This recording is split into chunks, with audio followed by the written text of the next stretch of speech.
Let's get started. Welcome, everyone. My name is Nicole LeBoeuf. I'm the Assistant Administrator of NOAA's National Ocean Service, and I will be the moderator of today's panel. Thank you so much for joining us for Capitol Hill Ocean Week and for joining this conversation about historic investments in ocean and coastal conservation, restoration, and resilience. I am thrilled to welcome this panel of partners that NOAA is working with as they begin executing projects with first-year funding from the Bipartisan Infrastructure Law. I will introduce them shortly. But before I do, I want to make sure you're aware of some hot-off-the-presses funding opportunities that NOAA is offering for additional investments under the Bipartisan Infrastructure Law and under the Inflation Reduction Act. First, as probably most of you know, in November of 2021, Congress passed the Bipartisan Infrastructure Law, or BIL, which provided nearly $3 billion for NOAA to take action over 5 years in the areas of habitat restoration, coastal resilience, community resilience, and weather forecasting infrastructure. NOAA has already awarded first-year funding for the over $562 million in BIL designated for restoration, conservation, and large-scale marine debris removal to help communities become more resilient to climate change. With these funds, NOAA is committed to working to help all Americans, including vulnerable populations, prepare for, adapt to, and build resilience to extreme weather and climate events. The second round of BIL funding opportunities are starting to roll out now, with more to come in the next couple of months. So please keep your eye on www.noaa.gov/infrastructure-law for more details. Second, I am so excited to amplify NOAA's announcement yesterday about the $2.6 billion that we will be investing through the Inflation Reduction Act, or IRA. These funds will also help support our nation's climate resilience, particularly in coastal communities facing rapidly changing conditions. These funds will support a new $575 million regionally based competitive grant program, the Climate Resilience Regional Challenge, that will invest in holistic, collaborative approaches to coastal resilience. A new $100 million ocean-based climate resilience accelerator program to fill critical unmet needs in supporting business with coastal and ocean-based resilience products, and a $60 million investment in climate-ready workforce to help meet the needs of emerging and existing availability of climate-ready jobs. And IRA support of programs called out in the BIL to support projects that conserve fisheries and protected species with $349 million in investment. And lastly, NOAA is providing $390 million in funds specifically for tribes to support habitat restoration, fish passage, capacity building, and more. Specific IRA funding announcements will roll out over the next couple of months as well. Please keep a watch on www.noaa.gov/inflation-reduction-act. As some of you will have heard me say before, I must reject the notion that these funds, both BIL and IRA, are once in a lifetime or once in a generation. To begin to understand the challenges they seek to address is to know that this is just the beginning, and that the challenges won't be gone when these funds are set to expire. The question for agencies, for Congress, and ultimately for taxpayers is whether this level of funding should become the new normal on what's needed to prepare our communities for the impacts of our changing climate. To help begin to answer this question, we have with us today a group of inspiring panelists who have received BIL awards from year one to address coastal and ocean priorities in their regions and local communities, spanning from restoration and resilience to marine debris and offshore wind planning. We will discuss the value of these historic funding opportunities and what continued support at these levels could mean for the future of coastal restoration and resilience. I am honored to be joined today by Nick Napoli, Laura Bowie, and Chelsea Martin. In an effort to save time, I ask that you read the panelists' bios in the CHOW program for more information. And at this time, I would like to give each panelist about 3 to 5 minutes to offer an overview of their project award, and then we will move into questions and discussion. Nick, let's begin with you. Thank you, Nicole. And thank you to NOAA and the National Marine Sanctuary Foundation for inviting me to be on this panel. And thank you to Laura and Chelsea as well for joining me. I'm Nick Napoli. I'm the Executive Director. There? Can you not hear me? Can you hear me? I can hear you. Okay. And Nicole, can others hear me? Laura, can you hear me? Yep, I can hear you. Okay. Sounds like Nicole might be the only one who's having trouble hearing me. I'm going to continue. Nick Napoli, I'm the Executive Director of the Northeast Regional Ocean Council. Next slide, please. So the Northeast Regional Ocean Council, as Nicole stated, was one of the recipients of the first year of BIL funding. And the Northeast Regional Ocean Council, or NROC, is what's called a Regional Ocean Partnership, or an ROP. BIL included over 50 million over 5 years for ROPs. I forget the exact number actually, but I'm sure somebody might have that in during our time here. But there are 4 regional ocean partnerships currently throughout the country: the Northeast Regional Ocean Council, the Mid-Atlantic Regional Council on the Ocean, the West Coast Ocean Alliance, and the Gulf of Mexico Alliance. And ROPs are regional organizations that are voluntarily convened by governors in collaboration with other governments and partners to address ocean and coastal issues of concern in that specific region. And each one of us is structured differently, has different priorities, and there are some similarities across them, but we're really focused on the structure and the priorities that make sense for each of our regions. NROC was formed as a state and federal partnership in 2005. We invite the tribes, the Fishery Management Council, the Regional Ocean Observing System, Sea Grant, other regional organizations to participate in our committees and projects. And our priorities, next slide, please, are coastal resilience, ocean and coastal ecosystem health, and ocean planning. These projects that you see listed under each of those categories are the projects that are supported by BIL investments. And they reflect long-term priorities among NROC members, partners, and participants. Prior to BIL, we had a work plan that identified these priorities. Once BIL was announced, we ran a process to propose specific projects that had opportunities for public input. And while these are projects that are in separate categories run by separate committees, they're all related. They all have an underlying goal of improving our understanding of coastal and marine environment, specifically for management and regulatory purposes, and improving coordination in the region. All of these projects are relevant to the recently released Ocean Climate Action Plan. You'll see a lot of similarities in terms of the projects and the goals of the Ocean Climate Action Plan. And we like to think that these are regional examples of how that plan could be implemented. BIL funding really makes initial phases of these projects possible. We're able to focus on the implementation, the engagement, and the coordination. We don't have to be as concerned with the constant grant proposal and fundraising efforts. But however, as Nicole said, this is just the beginning.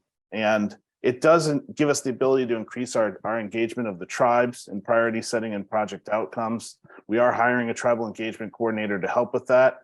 We are looking at how we ensure underserved communities are considered in projects such as water level sensor deployment. And as a coordinating organization, we really understand that the BIL investment and the forthcoming IRA investments are unprecedented and require unprecedented coordination. And that's really what we are. We're a coordinating body, and coordinating with our regional ocean observing system is really important to us on things like ocean acidification, water level sensors, and coordinating with Sea Grant, the National Estuary Programs, the Estuarine Research Reserves, and regional research consortia are all included in all of these projects. So with that, I'll turn it back over to Nicole. Oh, these are the folks, the good people I work with. Thank you. Thank you, Nick. Next up, Laura Bowie. Hi, thank you, Nicole. Thank you to Capitol Hill Oceans Week and the National Marine Sanctuary Foundation for having me too. So the Gulf of Mexico Alliance is the regional ocean partnership for the Gulf. As Nick mentioned, I'm Laura Bowie. I'm the executive director for the Gulf of Mexico Alliance. We have 6 or 8 issues that all 5 Gulf states can agree that could use a regional approach rather than a state-by-state approach. One of those is a marine debris initiative. And that's what our recent investment from one of our recent investments from the Bipartisan Infrastructure Law came to the Gulf of Mexico Alliance for. Specifically, we've been notified of an award for a coordinated large marine debris removal project in the Gulf of Mexico. This is a pending grant. It'll come our way. I believe in the July timeframe is when we'll be able to get started on it. It's a really large project and we're really excited about it. We're going to remove over 100, probably going to be 3 times that many by the time the 4 years is over with, derelict and abandoned vessels from the coastal waters of the 5 Gulf states. And so we're not just talking about just any old marine debris, right? We're trying to really tackle those large pieces of marine debris. Like I said, vessels that have been there for a long time. You can see this is, as you can see in this picture, this is a derelict vessel from coastal Alabama. Next slide. A lot of these vessels are they're presenting navigation hazards in lots of our creeks and rivers and streams, but still in our coastal waterways. A lot of them haven't been removed for nearly 20 years. We have documentation of that. And some of the vessels are creating damage to our marshes, so we're going to have to do associated restoration with that. There's also lots of considerations that we have to take into account when you're removing vessels, like spreading of invasive species. So this is a large effort that we're going to be undertaking over the next 4 years, and we're very thankful to NOAA and the Bipartisan Infrastructure Law funding that's going to support this. The states have not been able to tackle this on their own, so this is a huge benefit to the Gulf of Mexico. Next slide. And there's my information in case you need more information from me. Laura, thank you so much. That is a Herculean effort. I'm so glad that you've got some funding to get started on that. Chelsea, please take it away. Thanks, Nicole. And thanks for having me. I have a lot more slides, so I'll try to get through them quickly. So I'm Chelsea Martin. I work for the Washington State Department of Transportation in their Southwest region. I'm a principal multimodal planner. I'm actually filling in for Bobak Talby, who works for the Washington State Department of Ecology as the Coastal Shoreline Section Manager. Today, we're going to be talking about the Graveyard Spit Restoration and Resilience Project.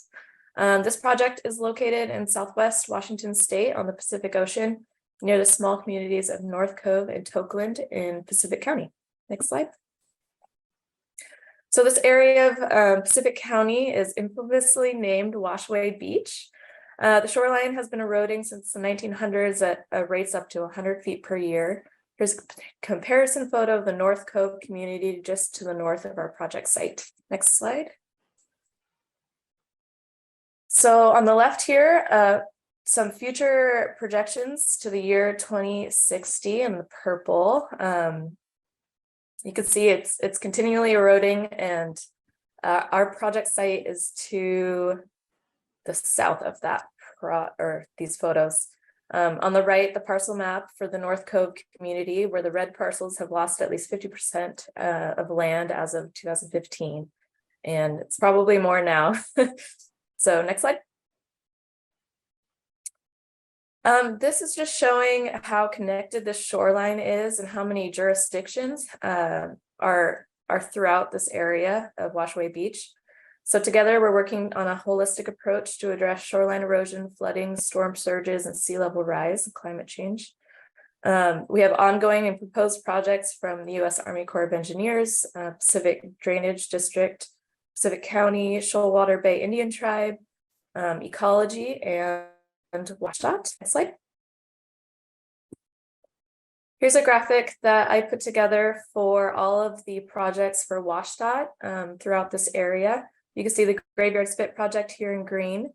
This dates back to the 1970s when SR 105 had to be relocated upland due to the coastal erosion in this area.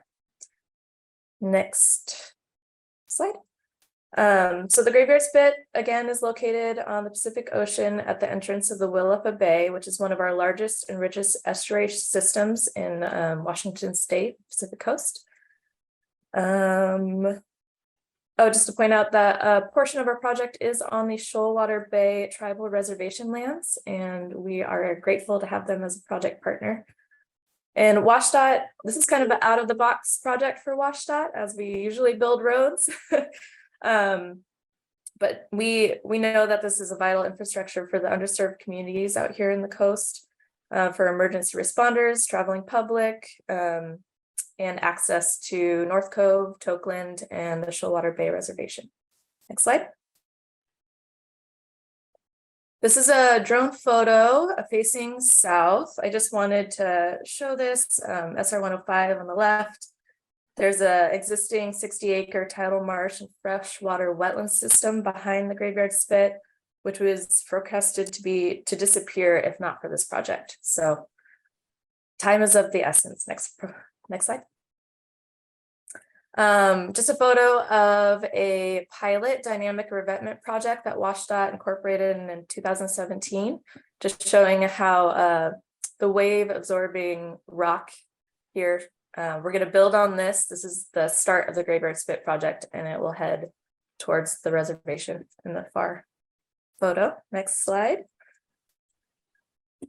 Quickly, here's the project footprint of our Graveyard Spit project.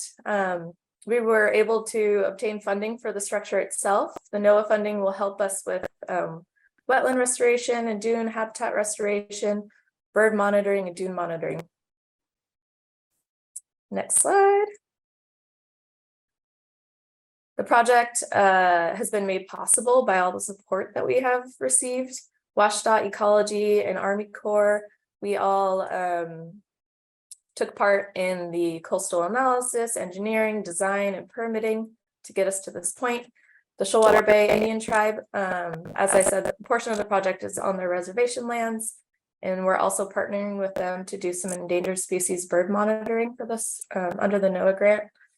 And it's also been made possible by the WECAN, the Willapa Erosion Control Action Now group, which was already existing, but we were able to tap into this group to do public engagement and community engagement, and they have been amazing. And also just letters of support down here to get all this grant funding made possible by these folks. Next slide. Here's a breakdown of our project funding. So in total, we have received approximately $30 million to build this project.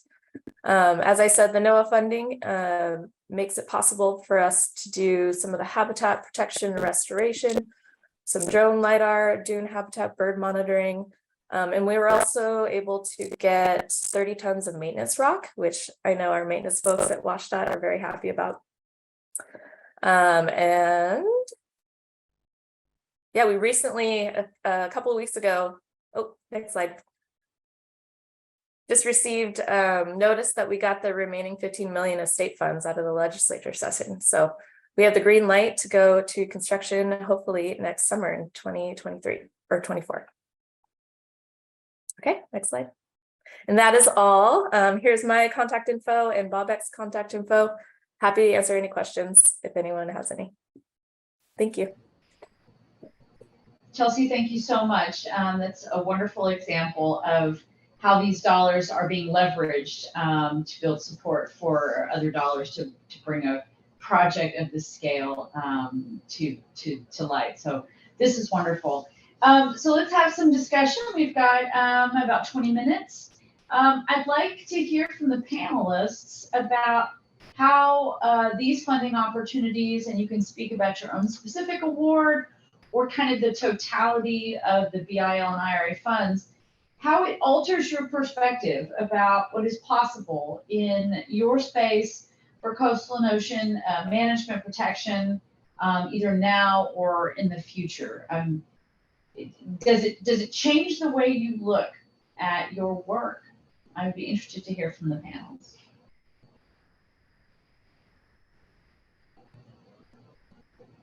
I'll jump in. I don't know if we're going in the same order, but I'll defer to Laura or Chelsea if they'd like to go first. Go ahead, Nick. All right.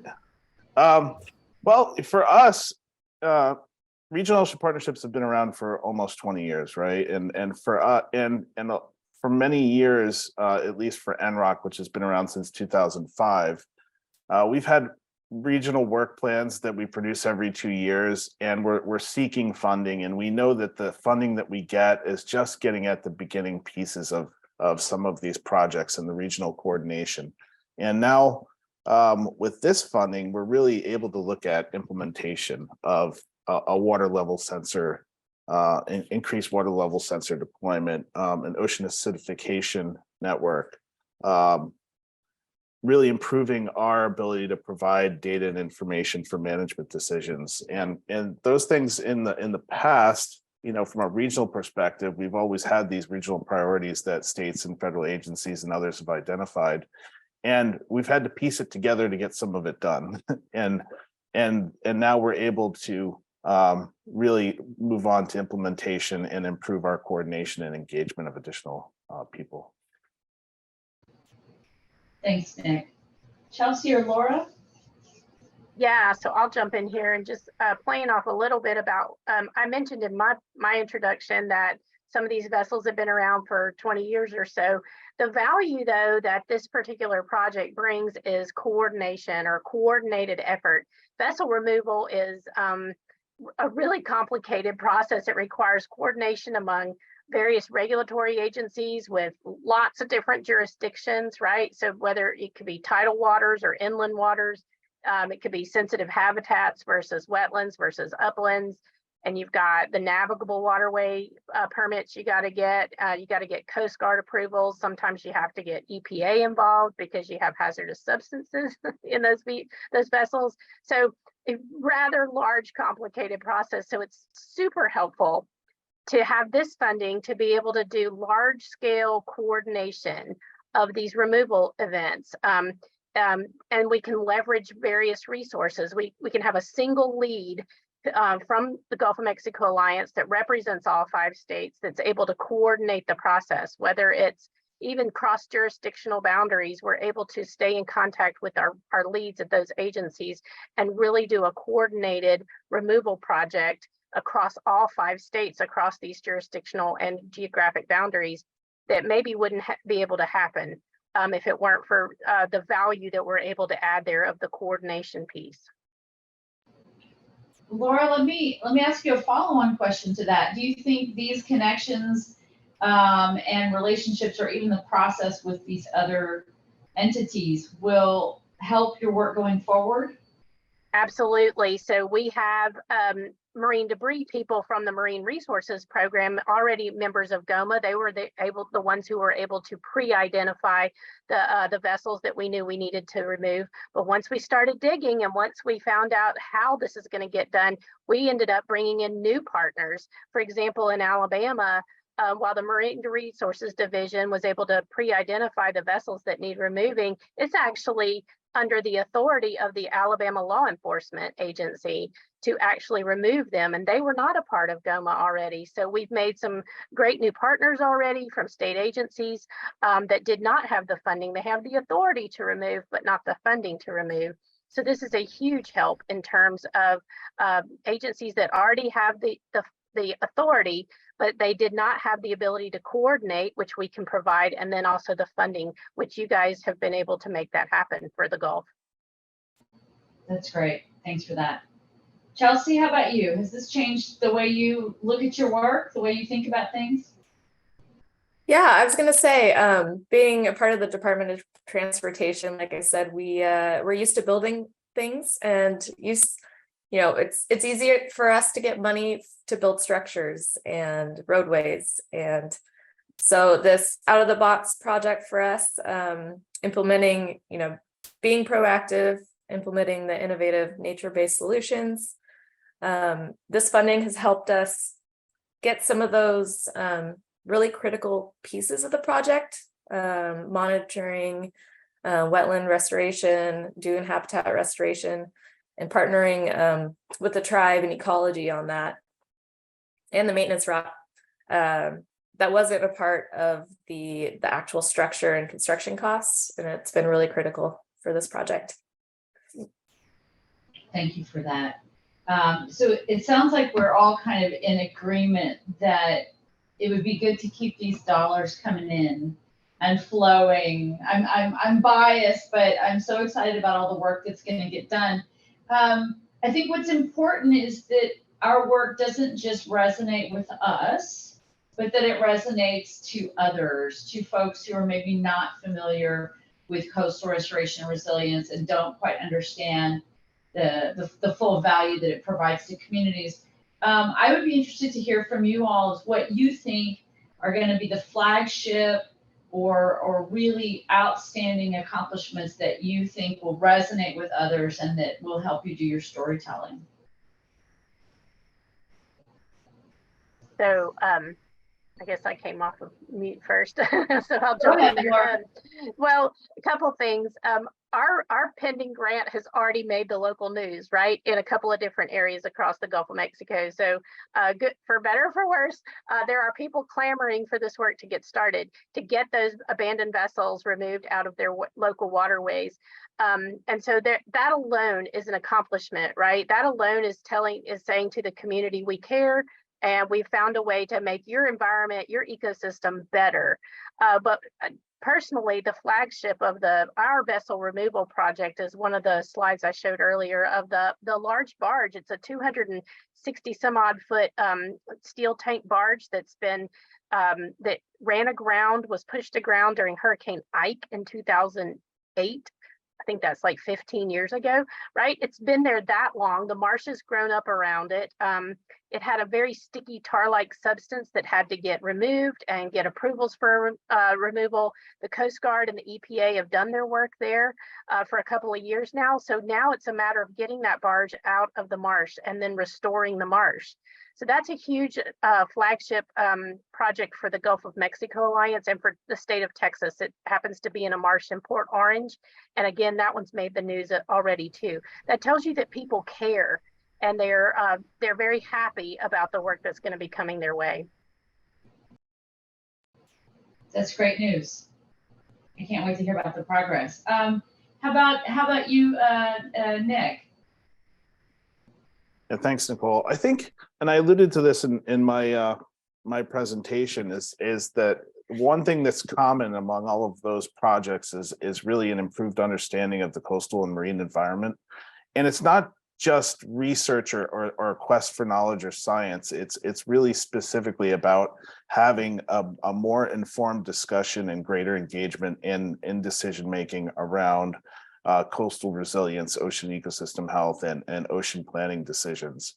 And so it's applied, and we've seen some of that in the last decade with the data we've developed, which is really more focused on informing management decisions and better engaging stakeholders in the process by characterizing the marine environment and the activities that are going on around the marine environment better, so that people have a place to engage and have these representations of their interests in order to engage in the process. And it's across the board. We've had, it's not just offshore, it's in terms of the threats to the coastal environment, in terms of storms and water level, and it's in terms of threats to things like our food security in terms of ocean acidification. So I think at the end of at least this round of grant, we're going to have a lot of new information. It's going to be informed by a lot of a greater group of interested stakeholders, and it'll lead to a more informed decision-making engagement process. It sounds amazing. Thank you, Nick. Chelsea, how about you? What's going to resonate with the outside world? Yeah, I think this is an amazing project as the project manager on the WSDOT side. But it has gotten state recognition for being a resilient project on the coast here. I think the most important thing would probably be the community support and the multi-stakeholder project team that made this possible, kind of paving the way for future projects in this area and throughout the state. yeah, and just setting a really good example of how when people, you know, step up and pursue projects that'll make difference in the community and how successful they can be. So That's great. That's great. Well, at NOAA, I'm sure we're going to look for all the kinds of opportunities to help tell your stories as well, because it's really important to us. All right. Well, we've got a few minutes left. We have a whole bunch of folks on the line that have been listening to your presentations and hearing a little bit about your projects. I'm going to open the floor and invite the audience to include questions in the chat box. Happy to hear from you all and see if we can get some conversation rolling there. While we're waiting for some questions to pop up in the chat, I'm going to ask one more question of the panelists, just to keep things flowing. What do you think, let's see, in your region, because I think it's very important to think about these issues as regional and localized, what are some of the biggest challenges that you face in your community or in your region? And what are some of the biggest risks if you're not able to have the resources to continue to do these kinds of projects? Tell us a little bit about your neck of the woods.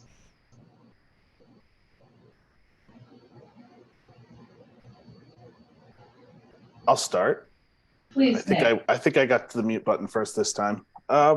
I think I alluded to some of this, and I'm not sure that some of the challenges that I'm going to state are all that different from other regions. It might just be some of the details that are different in how we address them based on our own geography and economy that are different. But for us, rising sea levels, storms, shoreline change, ocean acidification, these are all threats that affect property, food supply, jobs. And we're also looking at the siting of new industries on the coastline and on the water, and that'll have effects on the economy and potential effects on the ecosystem and existing activities. And those are all the biggest challenges we're looking at. And I don't know that many of those that they're any different than any other region, but we all have our own regionally specific economies and culture, and it may be the way that we address them that is slightly different, but hopefully in some ways coordinated. Yeah, thanks, Nick. Laura or Chelsea, does that resonate with you, or are there any other challenges in your area that are specific? Well, for the Gulf of Mexico, we have a large and shallow continental shelf, but sea level rise is absolutely a challenge for the Gulf of Mexico. Erosion is worse in some states than it is in others, but it still affects everybody. One of our biggest challenge, and it's hard to say the community of the Gulf of Mexico, right? But so for the coastal communities along the Gulf of Mexico, really, getting those urban planners, those community planners to embrace the idea of long-term planning for sea level rise. You have that juxtaposition of a political person in charge for a couple of years, short-term view versus the need for long-term planning. And so that's not always easy, but I think we're getting there with more and more conversations about nuisance flooding, sea level rise, planning for the future, adaptation, mitigation. Retreat is not always an option. We have lots of shell fishermen up and down our Mississippi or up and down the Gulf of Mexico coastal communities, and they can't live 2 hours from the coastline. So we've really got to find a way to adapt and understand what's going to happen in our coastal communities and make very community specific changes to be able to continue to enjoy our coastlines. Thank you, Laura. As having been born and raised on the Texas Gulf Coast, I appreciate that very much. Chelsea, how about you?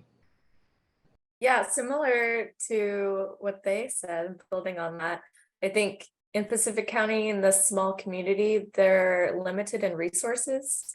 And so having the community weekend forum, being able to get funding to come up with alternatives and seeing that through into construction has been really helpful for them in the community. And, you know, for WashDOT specifically, some of the portions of SR 105 out here are actually at or below current sea level.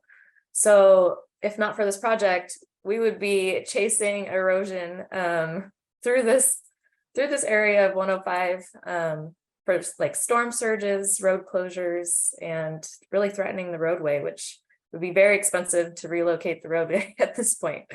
So we're just excited to be able to move forward and tap into a lot of these resources for funding.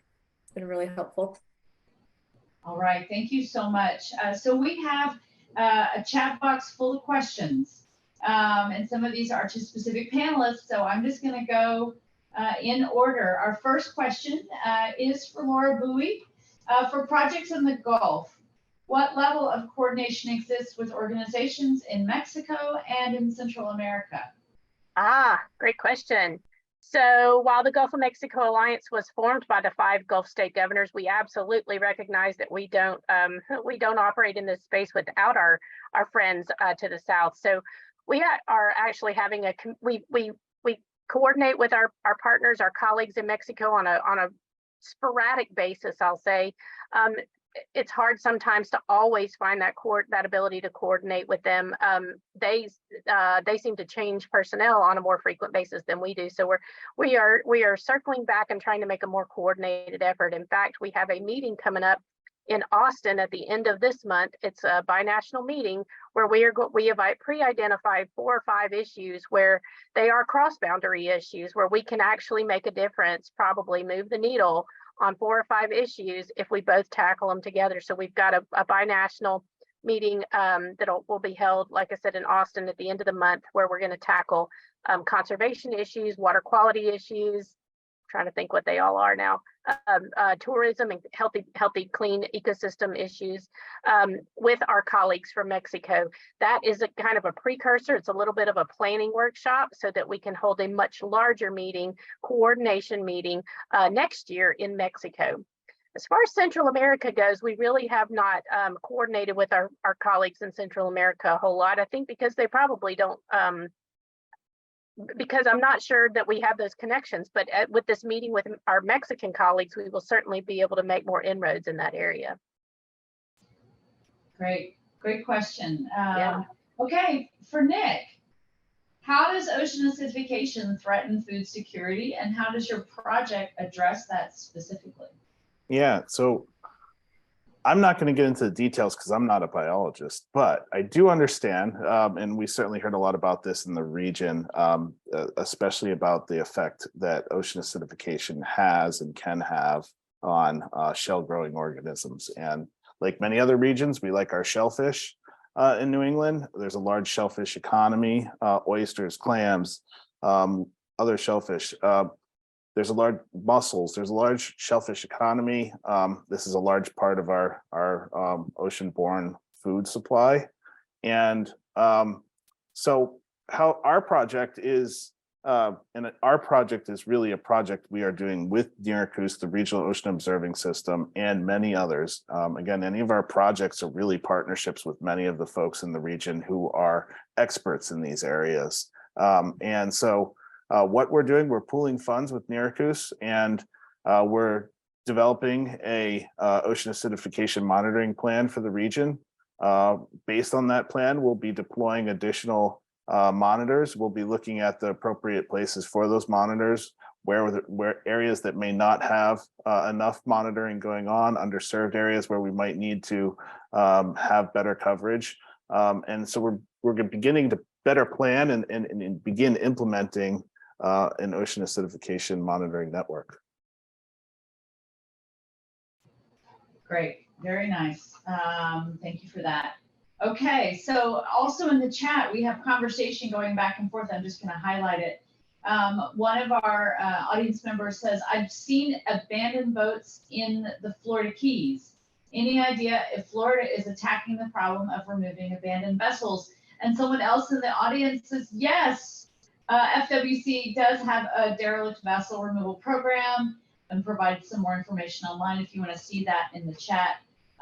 Wonderful to see folks getting connected with one another. Okay, for Chelsea, we have a question. What was the biggest challenge in getting community buy-in for your restoration project?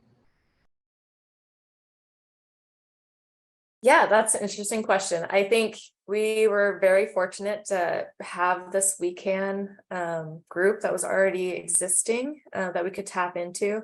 I think the most important thing was just information sharing.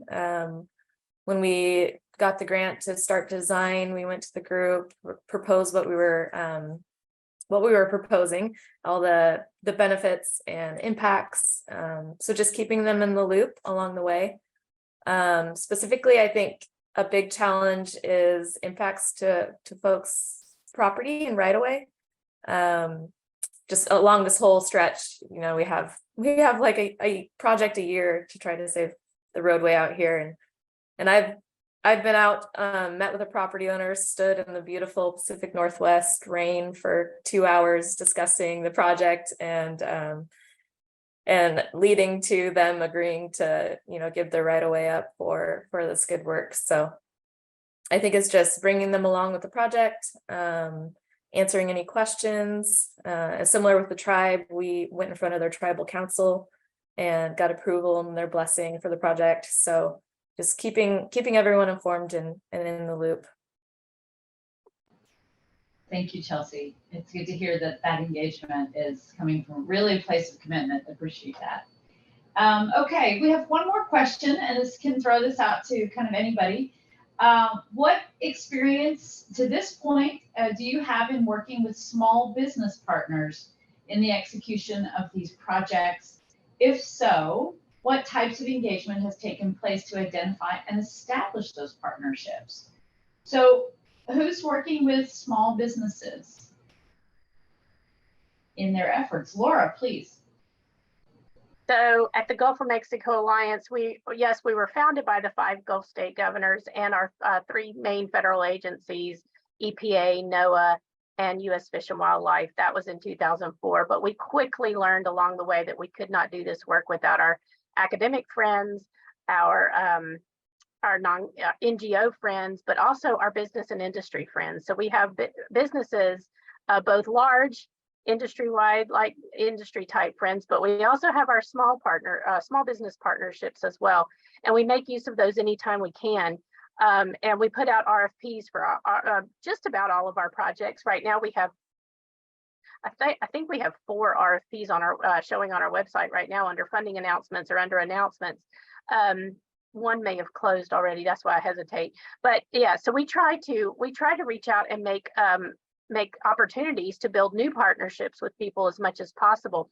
A great way to be in the know about those kinds of things is to join our teams. We have 6 different priority issue teams. That's where the projects are developed. That's where the RFPs are developed, the specific objectives that we need to achieve for these projects. And then the RFP is posted on our website. And so we love to get more and more businesses involved, and we have several small businesses already.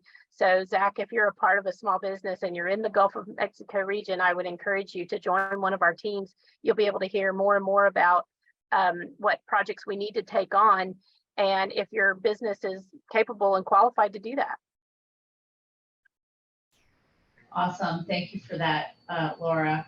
All right, we're 1 minute out, so I'm going to take moderator's prerogative and close our session. I want to thank our panelists for joining us today and for your tremendous views and insights into your projects. This is so exciting.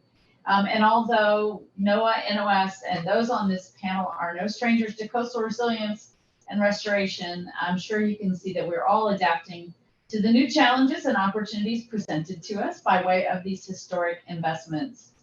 The direction we set and the quality of our work that we undertake with these funds are critical to the success of ocean and coastal resilience today and into the future. We must all put our best foot forward and imagine a time where we are able to achieve even greater resilience for having leveled up our investments in the long run. Thank you to everyone for watching today, for being part of this discussion. Enjoy the rest of CHOW. Thank you all. Take care.